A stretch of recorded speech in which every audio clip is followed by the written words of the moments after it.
Class का आज तीसरा दिन है और तीसरे दिन में हम बात करेंगे आशुलिपि संबंधी परिभाषाओं के बारे में। ठीक है, तो आशुलिपि का परिचय हमने पहली और दूसरी क्लास में देखा और उसी आशुलिपि के परिचय की श्रृंखला में हम यहाँ पर बात करेंगे आशुलिपि संबंधी परिभाषाएं। तो अभी तक आपने चैनल को सब्सक्राइब नहीं किया है तो चैनल को सब्सक्राइब कर लें, वीडियो को लाइक एवं शेयर जरूर करें। ठीक है, तो चलिए देखते हैं आशुलिपि। ठीक, आशुलिपि की परिभाषा यदि देखें, हम पहले भी इसको देख चुके हैं परिभाषा को, ऐसी ज्यामितीय सूक्ष्म लिपि को जिसमें वक्ता के भाषणों को अधिकतम गति पर लिखा जा सके आशुलिपि शॉर्ट हैंड कहते हैं। ठीक है, तो ऐसी ज्यामितीय सूक्ष्म लिपि को जिसमें वक्ता के भाषणों को अधिकतम गति पर लिखा जा सके आशुलिपि शॉर्ट हैंड कहते हैं। ये तो हो गई आपकी आशुलिपि की परिभाषा। ठीक, फिर इसके बाद हम बात करते हैं आशुलिपि विज्ञान।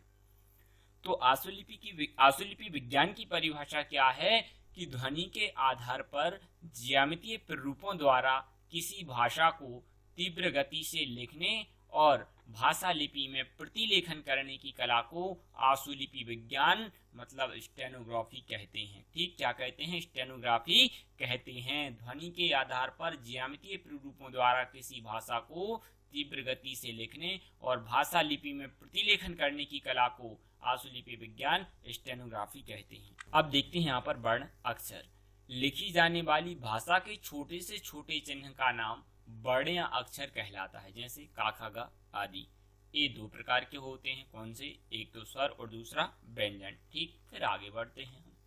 अब बात कर लेते हैं स्वर क्या कहलाते हैं। जिन वर्णों का उच्चारण बिना किसी वर्ण की सहायता से किया जा सके उन्हें क्या कहते हैं? स्वर कहते हैं। ठीक, फिर इसके बाद ये तो आप जानते हैं, फिर इसके बाद व्यंजन भी देख लेते हैं। वैसे व्यंजन भी आप जानते होंगे। जिन वर्णों का उच्चारण बिना किसी स्वर की सहायता के ना किया जा सके उन्हें क्या कहते हैं? व्यंजन कहते हैं। ठीक, फिर अब देखो जैसे कि जो परिभाषाएं आ रही हैं, जैसे सरल रेखा है, हुक है, जो आगे आपकी परिभाषाएं आने वाली हैं, वक्र रेखाएं, शब्द, वाक्य, इनको और हम डिटेल से, शब्द चिन्ह, इनको और आगे हम क्लास में डिटेल से पढ़ेंगे, आगे की क्लास जो आएंगी उनमें। लेकिन अभी यहाँ थोड़ा सा परिचय इनका देना जरूरी है स्टार्टिंग में। ठीक है, तो थोड़ा सा इन पर भी एक नज़र डाल देते हैं परिभाषाओं पर, बाकी आने वाली क्लास में हम इसको डिटेल से पढ़ने वाले हैं। ठीक, तो देखते हैं सरल रेखाएं।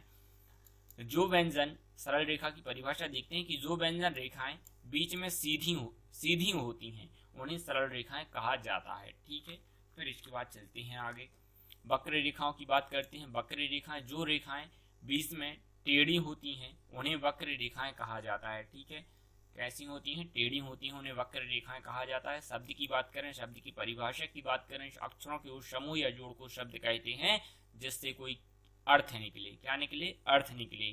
ठीक है, फिर इसके बाद हम आगे बढ़ते हैं वाक्य पर।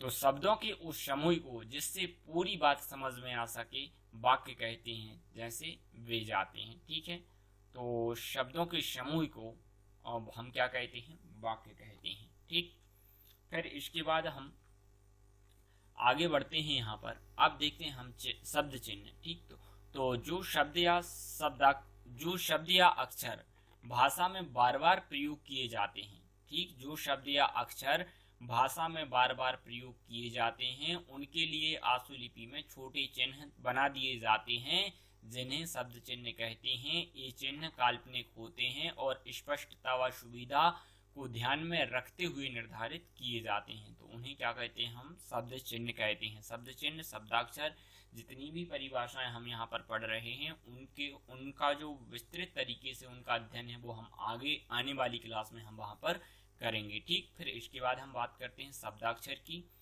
तो शब्दाक्षर भाषा में बार बार प्रयोग में आने वाले शब्द को यदि एक ही व्यंजन रेखा से प्रकट किया जाए, ध्यान रखना, एक ही व्यंजन रेखा से यदि उस शब्द को प्रकट किया जाता है तो उसे हम क्या कहते हैं? शब्दाक्षर कहते हैं। क्या कहते हैं? शब्दाक्षर कहते हैं। ठीक, फिर इसके बाद बात करते हैं हुक की।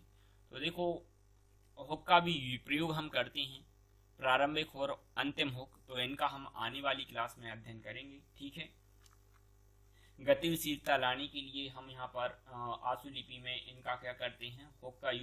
हुक का प्रयोग हम करते हैं। ठीक, प्रारंभिक हुक और अंतिम हुक। ठीक, फिर इसके बाद हम बात करते हैं संक्षिप्ताक्षर की।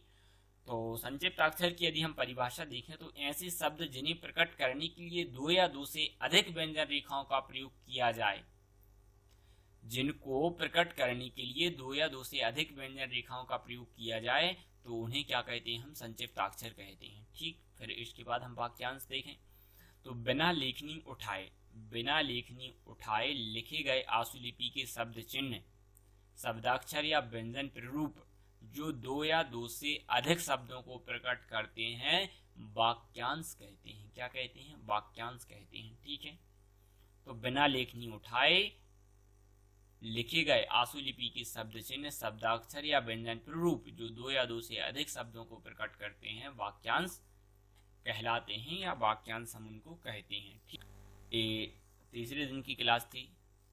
आगे की क्लास में हम आशुलिपि व्यंजन माला पर आएंगे।